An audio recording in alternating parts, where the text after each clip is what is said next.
Welcome everybody. It is 4:32 p.m. and today is St. Patrick's Day, March 17th, 2022. When I say 4:32 p.m., I'm talking about here in California and the West Coast. Of course, you guys on the East Coast are 3 hours ahead of us, so you can do the math, figure that out yourself. Anyway, we've got kind of a wild show tonight. We're going to start off and talk. We're going to do two news you can uses.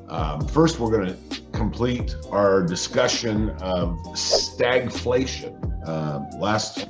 Tuesday, we talked about that we're going to be doing, or we talked about the inflationary portion. Now we're going to talk about the stagnant growth portion and what's causing that and how that all plays out. So let's go ahead and fire up with stagflation part 2. All right, I'll give you a little background, set the stage here. In 2021, hopes were that inflation was a result of some short-term factors related to the restart of the economy due to COVID. So when COVID happened, for those of you that weren't aware, a lot of people, of course, were not laid off, but had to work from home, or in a lot of cases in factories and things like that, they actually couldn't go in to work. And basically everything except the farm economy was shut down. The farm economy had to keep going, production of food.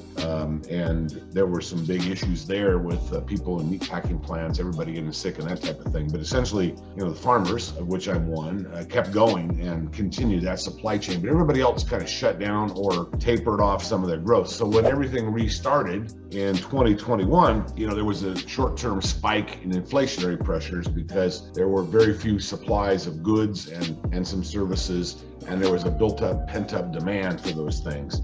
And so the hope was it was a short-term issue. Also, there were some industry-specific shortages that occurred as a result of, frankly, some stupid decisions on some of the industry leaders' parts. For example, the auto industry shifted their entire use of semiconductors from American-made to Chinese-made and Taiwanese-made. And what happened is, as we've talked for the last year and a half or so, we couldn't get those things in. I mean, they weren't making them in China, and then when they were shipping them, we couldn't offload them here quick enough, and whole industries like the production of automobiles in this country shut down, and that rippled down into other part suppliers, so on and so forth. So that was a big problem.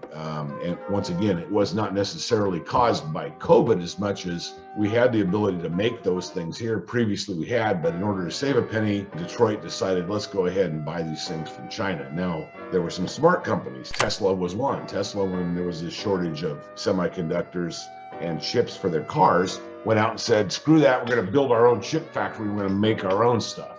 And they were able to be successful and still provide Tesla autos during the shutdown.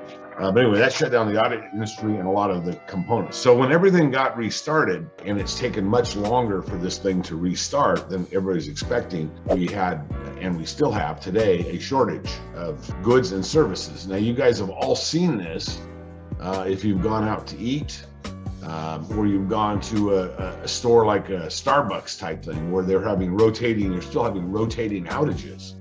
And it's because they have not been able to get enough employees to restock these things. That has also manifested it into some manufacturing facilities around the country, but not at that high of a level. We talked last November about that month, or actually early December, about the month of November being the worst month ever for people quitting their jobs. It was the highest amount of folks that had ever quit their jobs. And millions of people, for some reason, in November last year, walked away from their employment. Now, what you don't hear in the news today is that last month was one of the largest hiring months ever. And a lot of these manufacturing positions around the country and some of the deeper level economic activities that we don't see, in other words, except for the Starbucks and the restaurants and things like that, these people are now staffed, these companies are now staffed back up to full supply. So there isn't really a shortage of goods. Now, there is still a problem with regards to services, and there's a lag in production. Once again,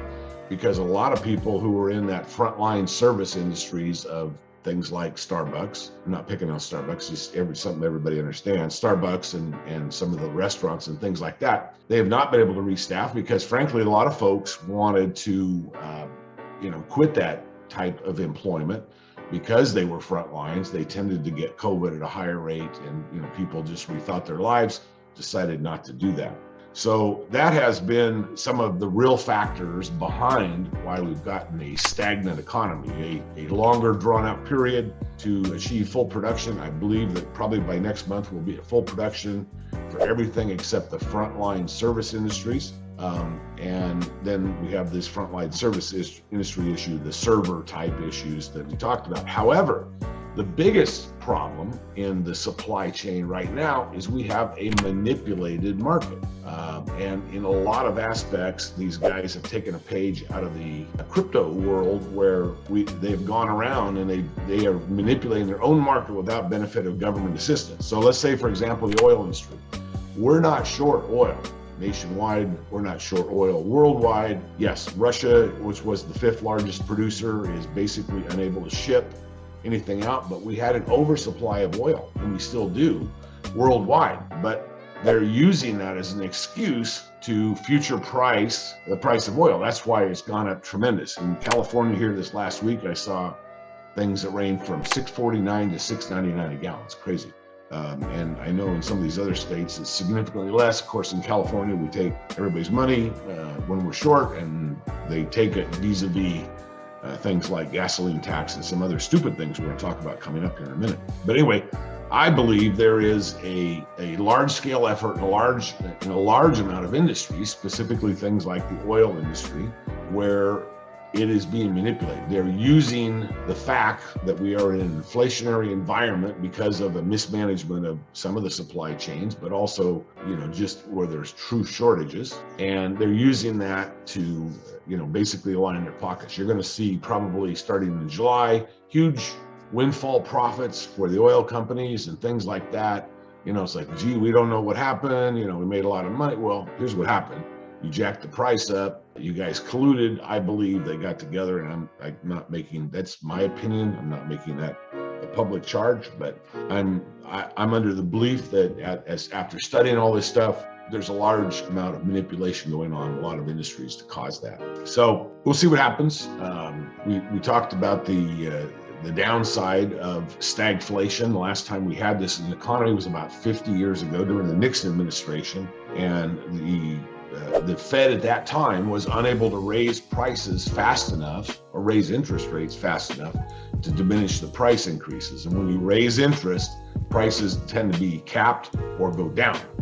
And that was unable to be successful then. President Nixon at the time stepped in and issued an executive order freezing all wages and price increases, and that did the trick. That stopped stagflation. My guess is that President Biden, that would be his thing that he could do to get this thing under control. It is not what we want to do as a country. However, it is the only thing in my belief that's going to work, because interest rates can't be raised high enough and fast enough, in my opinion, to stop the stagflation runaway train. So that is the conclusion of our little mini series on stagflation, the inflationary part and then the stagnant growth part. And, we'll be glad to talk about it more detail here in a month or so when some of the tea leaves are a little easier to read.